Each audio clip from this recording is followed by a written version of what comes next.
Hello friends, ngasidi akhoi breakfast se aigise chowmin oina honarage da haite bane ngasina first time oidine chowmin gi oina de do khuma tana tawbane ahan da masije phutpi ra bhai tare ai packet lama full oina tawbane packet aduga full matung da masi loy khudi mulba ha gadra pet pok pet pe ha gadra du matung da ising aing bana mu 2 times 3 times kuma khudi cham hai tare adu adum yainga de ani ga huma dum cham bi ko aigi stand is my tore hai tare aduga khudi tilo gumba gai gumba khara ngorani adu khame simise phajana hapani khame se hapraga su tomato sauce adum hape yai ko adu ai smai hape kuma smai to hai de gi ko adu kubi fu khara chona so hape yam samnam yamna chang de bidai tare soybean sauce khara haijele adu ai hana di simasu ju ko ga thakna di masu thakpa de tom de hai tare ko sa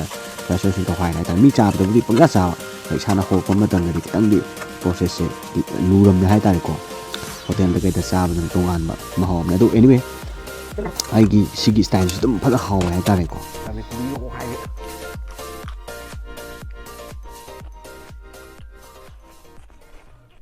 Hello friends, ngasi di chowmin loina tokharage ko adu one packet amane ai one packet se chaba ngamri ngase da aigi thongbagi stand hai tare hawbagi stand se aigi stand hai tare ko akuma sum tana sum tawbane adu hawdri am male machu da dum okay tare adu manam su dum yai ko sum yengase wow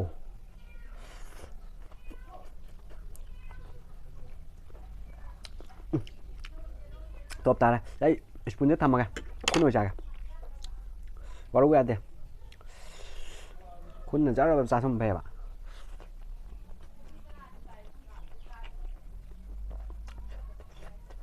bạn mi cái chấm nhân ta đi spoon chả biết không sẽ ai đi xung mi chấm nhân ta bên nào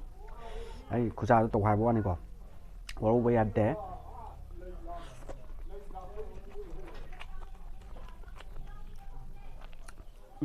lấy tre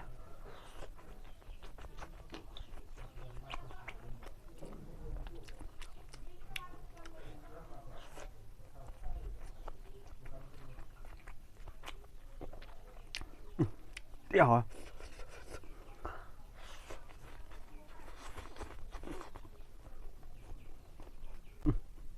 lấy ra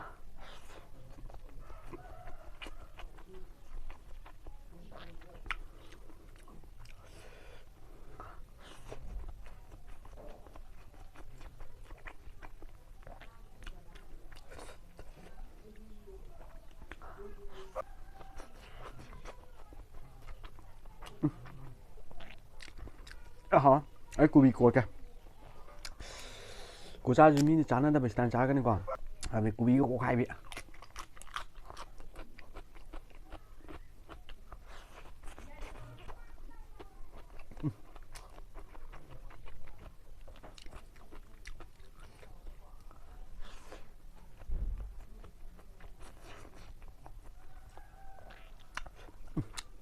Right there.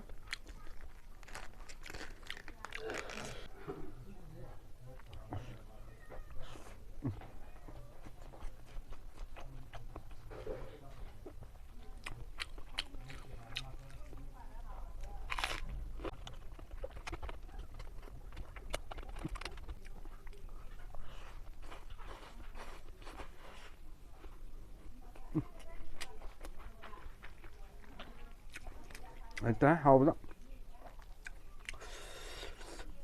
cái xuống nào mà lấy cái tông nè tôi ga lấy hút ra nó gì thì đang thì nó qua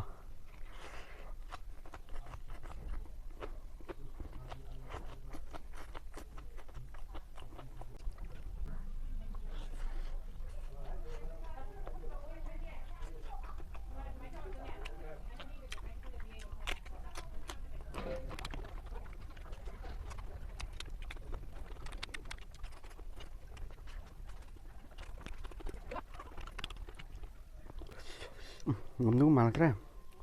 giảm ăn cái nào ngấm anh à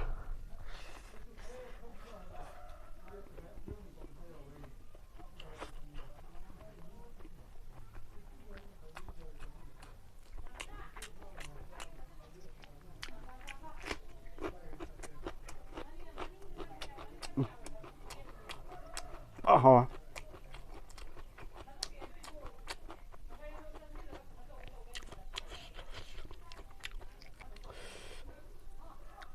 ꯍꯣꯇꯦꯜꯅ ꯇꯧꯕꯗꯨꯒ ꯈꯦꯠꯅꯗꯦ ꯍꯥꯏꯇꯥꯔꯦ ꯑꯩꯅꯕꯨ ꯍꯦꯜꯂꯕ ꯈꯪꯗꯦ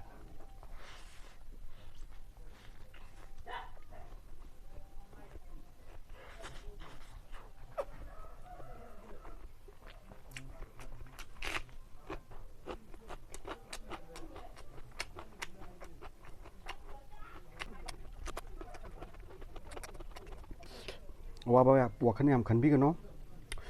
ꯑꯗꯨꯅ ꯅꯨꯡꯉꯥꯏ ꯂꯩꯕꯤꯌꯨ ꯄꯨꯟꯁꯤꯁꯦ ꯅꯨꯡꯉꯥꯏꯊꯣꯛꯄ ꯇꯝꯃꯨ ꯍꯥꯏꯇꯥꯔꯦꯀꯣ ꯃꯤꯑꯣꯏꯕꯁꯦ ꯂꯣꯏ ꯋꯥꯕ ꯅꯤꯡ ꯊꯨꯡꯗꯕ ꯂꯣꯏ ꯌꯥꯎꯅꯔꯤꯅꯦꯕꯀꯣ ꯅꯨꯡꯉꯥꯏꯊꯣꯛꯄ ꯈꯔ ꯈꯔ ꯇꯝꯕꯤꯌꯣ ꯄꯨꯟꯁꯤ ꯅꯨꯡꯁꯥꯡꯅ ꯂꯩꯅꯕ ꯍꯥꯏꯇꯥꯔꯦꯀꯣ ꯑꯗꯨꯒ ꯑꯅꯥ ꯑꯌꯦꯛ ꯂꯩꯇꯅꯕ ꯍꯥꯏꯇꯥꯔꯦꯀꯣ ꯁꯤ ꯈꯔ ꯈꯔ ꯇꯝꯒꯗꯕꯅꯦ ꯌꯥꯝꯅꯁꯨ ꯍꯦꯟꯖꯟꯅꯁꯨ ꯈꯟꯕꯤꯗꯕ ꯍꯥꯏꯇꯥꯔꯦꯀꯣ ꯀꯥꯟꯅꯄꯣꯠꯇꯦ ꯄꯣꯛꯑꯕꯗꯤ ꯁꯤꯕ ꯍꯥꯏꯕꯁꯦ ꯇꯣꯜꯂꯕꯅꯦ ꯋꯥꯟ ꯗꯦ ꯋꯤ ꯋꯤꯜ ꯗꯥꯏ ꯑꯗꯨꯅ ꯂꯣꯏꯅꯃꯛ ꯄꯩꯁꯥ ꯄꯥꯏꯕꯁꯨ ꯉꯥꯏꯔꯦ ꯂꯥꯏꯔꯕꯁꯨ ꯉꯥꯏꯔꯦ ꯂꯣꯏ ꯁꯤꯗꯣꯏ ꯉꯥꯛꯇꯅꯤ ꯈꯔ ꯅꯨꯡꯉꯥꯏꯊꯣꯛꯀꯗꯕꯅꯤ ꯌꯥꯝ ꯍꯦꯟꯖꯟꯅ ꯈꯟꯕꯤꯒꯅꯨ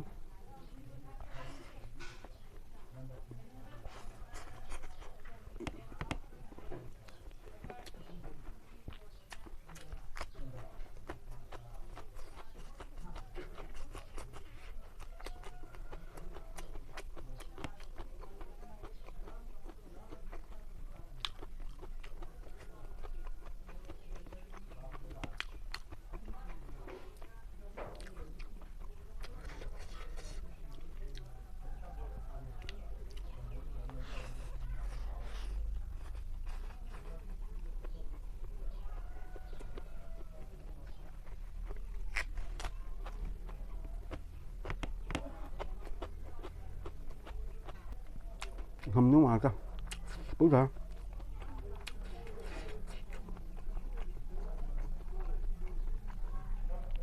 sẽ ngâm đó cho đó thôi